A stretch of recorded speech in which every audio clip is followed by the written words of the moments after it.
Remember the last time you actually waited for something? Not the 3 seconds it takes for a page to load, not the 30 seconds before a video starts. I mean, really waited. Close your eyes for a moment and picture it. A small American town, sometime around 1910. The air smells like wood smoke and horses and fresh-cut grass. Somewhere down the road, a train whistle calls out across the morning. And in a little white house on the edge of town, a woman is sitting at her kitchen table, writing a letter, by hand, by lamplight, word by careful word. She's writing to her daughter who moved to San Francisco 6 months ago, whose voice she hasn't heard since the day the train took her away. When she finishes, she folds the paper, presses it gently, seals it with a kiss, and then she does the only thing she can do. She lets it go. She trusts it to the most remarkable human system America ever built. Today, we're going to follow that letter. Every mile, every hand it passed through, every ordinary American who made an extraordinary thing possible. This is the story of the American postman and the daily journey that held this country together. To really understand what the mail meant to Americans 100 years ago, you have to understand what they didn't have. No telephone in most homes, no radio until the 1920s, no way to send a photograph to someone far away. If you wanted to tell your brother something, your brother who'd moved to Kansas to farm wheat, you wrote it down, you put it in an envelope, and you prayed it arrived. Now here's something most people have never thought about. By the year 1900, the United States Post Office was the single largest civilian employer in the entire federal government. Hundreds of thousands of workers, millions of pieces of mail, every single day. Not because the government forced people to use it, but because Americans needed it desperately. The mail was how business happened across a continent-sized country. It was how doctors prescribed medicine to patients in mountain towns, how young men proposed marriage to women in other states, how immigrants sent money home to families they'd left behind in Italy, in Ireland, in Poland. The mail wasn't just convenient, it was the heartbeat of America. So what actually happened when you dropped your letter in that little slot on Main Street? Where did it go? Who touched it? How in the world did it travel 3,000 miles with no electricity, no computers, no phones? Let's find out. The moment your letter hit the collection box, a postal clerk came to get it. Usually within a few hours. In big cities like New York and Chicago, 6 times a day. Back at the post office, the sorting began. And this is the part that makes your jaw drop. These clerks were human computers. They had memorized hundreds of postal routes, thousands of city names, state codes, carrier districts. They could take a pile of 200 letters and sort them by region, by city, by individual carrier route in the time it takes you to drink a cup of coffee. By hand, every time, without making a mistake. To even get this job, you had to pass one of the hardest civil service exams in the country. You had to prove you could memorize an entire region's routing system before they'd even consider hiring you. Getting a job at the post office in 1905 wasn't falling back on something, it was earning something. Now, once your letter was sorted, it needed a ride. And depending on where you lived, that ride could look very different. In the country, a horse. At the depot, a train. On your street, a man's 2 feet. Often, all 3. Now, I need you to picture something. A steam locomotive thundering across the American countryside at 60 miles per hour, coal smoke pouring into the sky, fields and rivers and farmhouses blurring past the windows. And inside one of those cars, right now, while the train is moving, men are sorting your mail. I'm not joking. The United States Railway Mail Service operated special cars called Railway Post Office cars, and inside those cars, clerks stood at sorting shelves, the train rocking and shuddering underneath them, and processed hundreds of letters per hour. In the summer heat with no air conditioning, in winter cold that came right through the wooden walls, at night by lamplight, the countryside rushing past and darkness outside.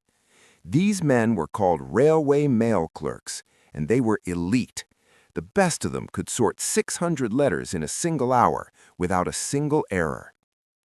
Here's what gets me every time I think about this. These men knew what they were carrying. A mother's birthday message to her son at the front lines, a doctor's instructions to a family in a mountain town with no physician nearby, a young soldier's letter home that just said, "I'm alive, don't worry, I love you." They took that seriously, not because someone told them to, because they understood what the mail meant to the people sending it. Your letter from Ohio was now somewhere over Indiana, moving at 60 miles an hour, being sorted right now by a man who took his job like it was sacred. By morning, it would reach Chicago, and the next leg of its journey would begin. After days on rail cars and relay stations and sorting floors, your letter finally arrived at the local post office closest to its destination. And now it entered the most human part of the entire journey. The letter carrier, the postman, the man who walked. Every morning before most families had finished breakfast, the postman was already on his route. Rain or shine, summer heat or January ice. He knew every house on his street, every family, every name. He knew which grandmother sat by the window every Tuesday, waiting for a letter from her son. He knew which family had a boy overseas and watched their faces every time he came to the door. There are real stories, documented, recorded stories of postmen who stayed, who waited while a widow opened a letter from the War Department, who set a package down gently and walked away in silence when they could see a family was in grief. They weren't just delivering mail, they were the connective tissue of American neighborhoods. And in rural America, it was even more profound. Before 1896, if you lived on a farm outside of town, you had to travel, sometimes 20, 30 miles, just to check if you had mail waiting for you. A whole day gone, and maybe nothing there. Then came rural free delivery. The government started sending carriers directly to rural homes, to farms down long dirt roads, to houses at the edge of forests, to families who sometimes went weeks without seeing another person outside their own. That rural carrier wasn't just a postman, he was a lifeline, sometimes the only human contact a family had for days.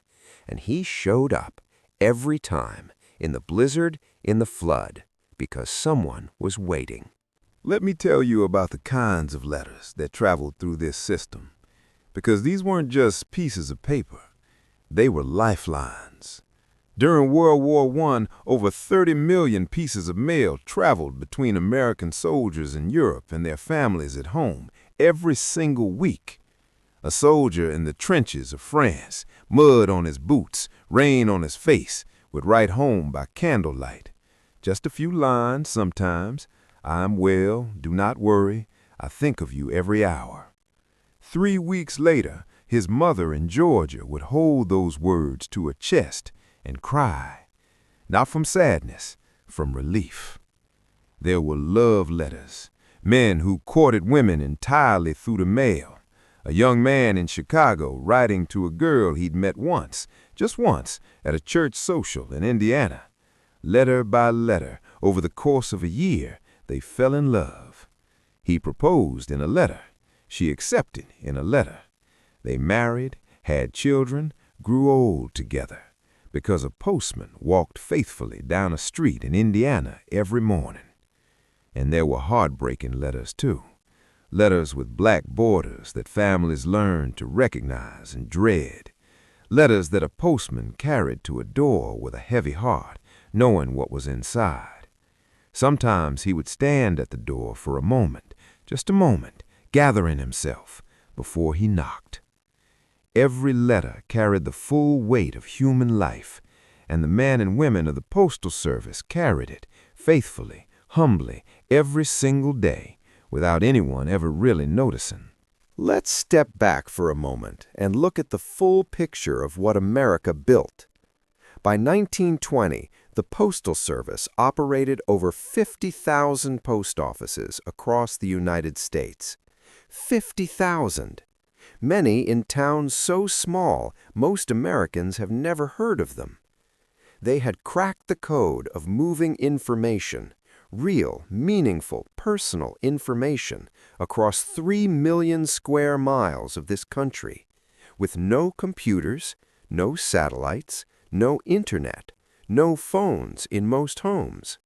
They did it with horse-drawn wagons for the first mile, steam locomotives for the long haul, human sorters working at impossible speeds on rocking rail cars, and letter carriers who knew every face on every street of every neighborhood they served. It was a masterpiece, not of mechanical engineering, of human engineering. And remarkably, astonishingly, it worked. A letter from New York could reach Los Angeles in 5 to 7 days.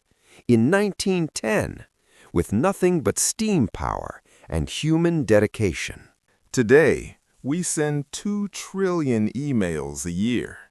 Messages arrive before you finish typing them. A photo circles the globe in seconds. And yet, somewhere, tucked in the attics of old American homes, there are boxes. Wooden boxes, cardboard boxes, old shoe boxes tied with ribbon. And inside those boxes are letters. Letters that someone saved, that someone couldn't throw away, even after 50 years, even after the person who wrote them was long gone. Because those words, chosen carefully, written by hand, sealed with love, those words meant something. Nobody keeps their text messages in a box. Nobody frames an email.